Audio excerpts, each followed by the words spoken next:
Okay, so we're going to take a few minutes talking about something called gluconeogenesis. I'm also going to introduce glycogenolysis and glycogen synthesis, and we'll talk about these a lot more later. But I just kind of wanted to introduce these all together since all of these terms all kind of sound similar, also to glycolysis. So all of these words kind of sound similar, but if you break them apart into the prefixes and suffixes, then it'll tell you exactly what each of these pathways are. So we'll talk about gluconeogenesis first. We've already talked about glycolysis in an earlier video. Glyco means sugar, lysis means breaking. So glycolysis is breaking apart sugar. And more specifically, the sugar that we're breaking apart is glucose. So we know about this one already, but it's really easy to be kind of overwhelmed and confused by all of these words that sound similar. So I just wanted to take some time to go through all of these. So gluconeogenesis is actually a 10-step process that goes in the reverse direction of glycolysis.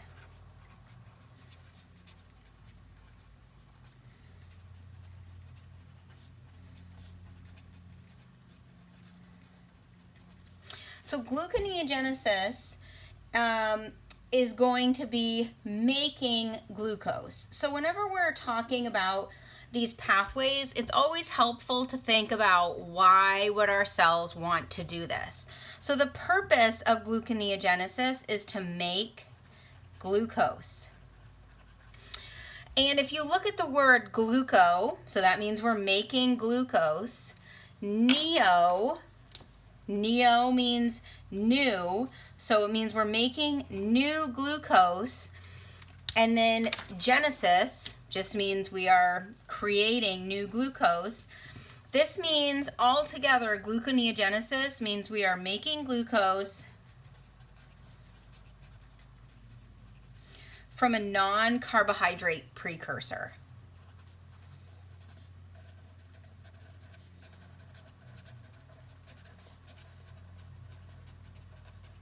So this doesn't mean that we're taking lactose and making glucose, or we're breaking apart glycogen to make glucose. This means we're using something that is not a carbohydrate to make glucose. Why do we want to do this? We want to do this because we need to maintain what's called homeostasis.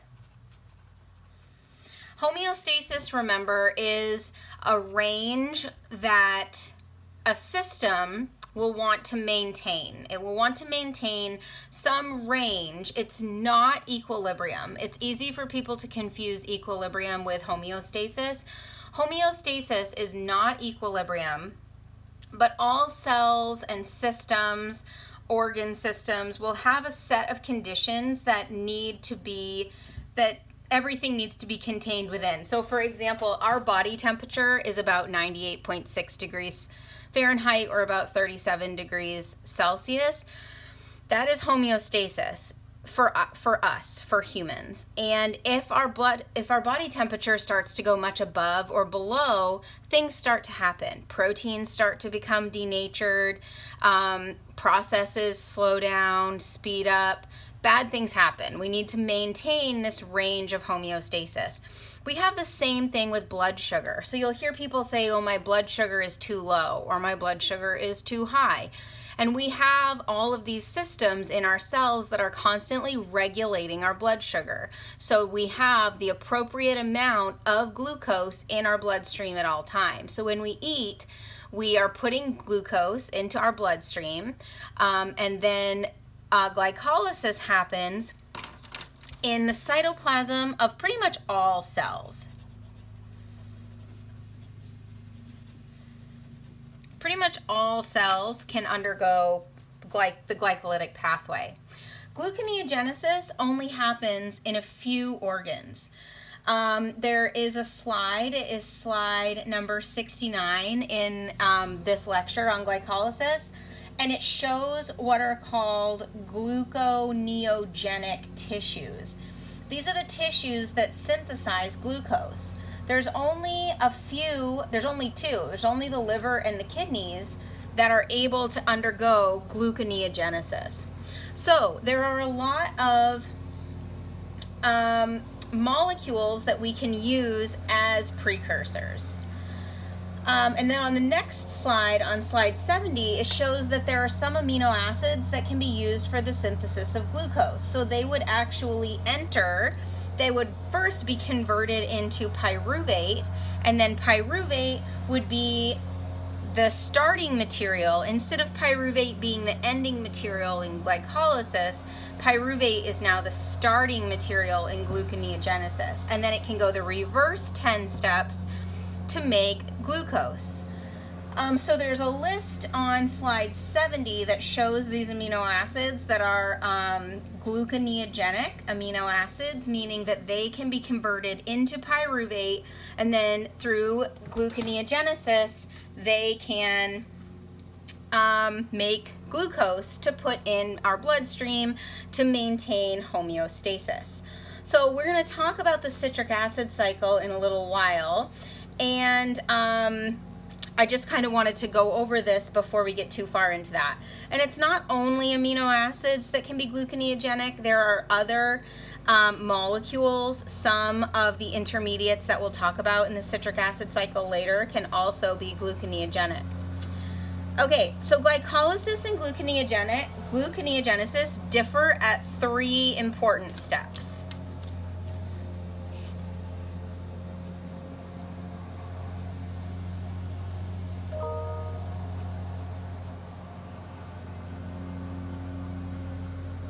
So they differ at 3 steps, and these are the 3 steps that operate far away from equilibrium.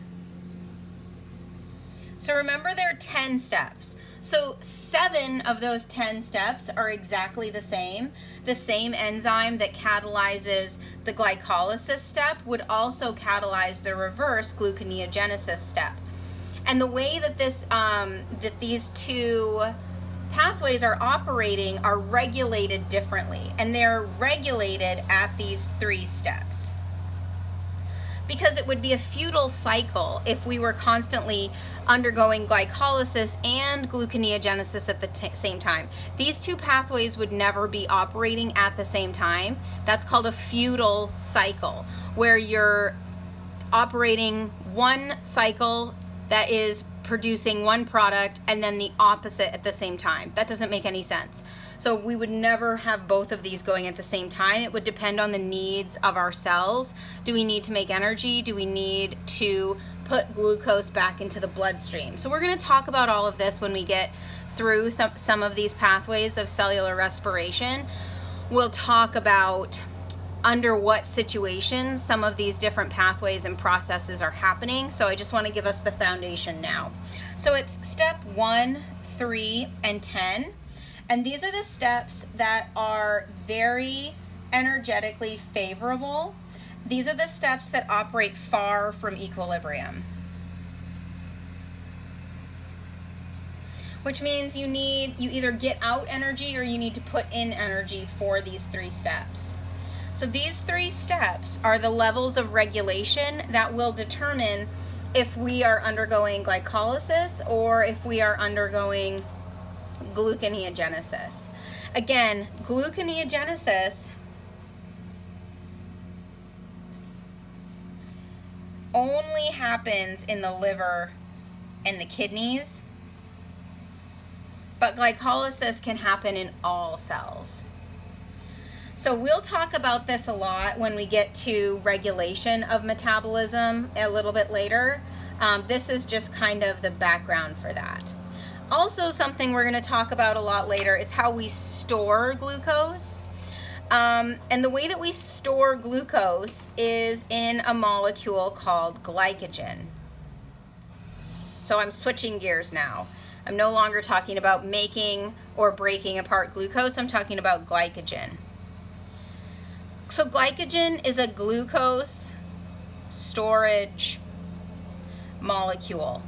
We talked about it a little bit when we talked about carbohydrates, and we saw that there were different storage molecules for glucose. We saw that plants can use starch and cellulose to store glucose. We can only use glycogen to store glucose. So glycogen synthesis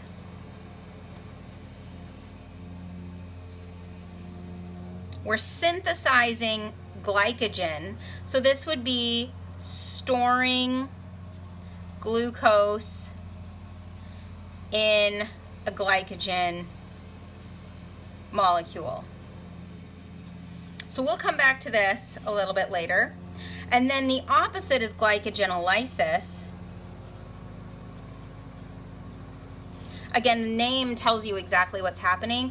Glycogen lysis means you're breaking apart glycogen. So this is when you're breaking off individual glucose molecules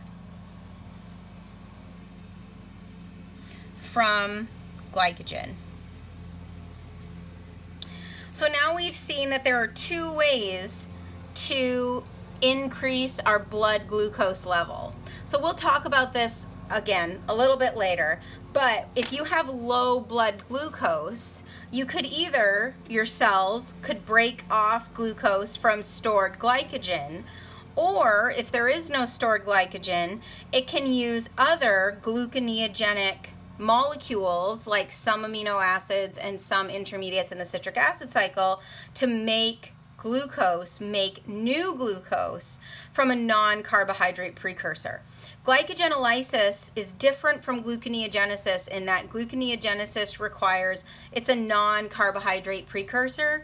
Glycogen is a carbohydrate. So that's the difference between these. So I just wanted to take a few minutes and talk about this because a lot of these names all sound very similar, but if you break apart the prefixes and suffixes, it tells you exactly what's happening.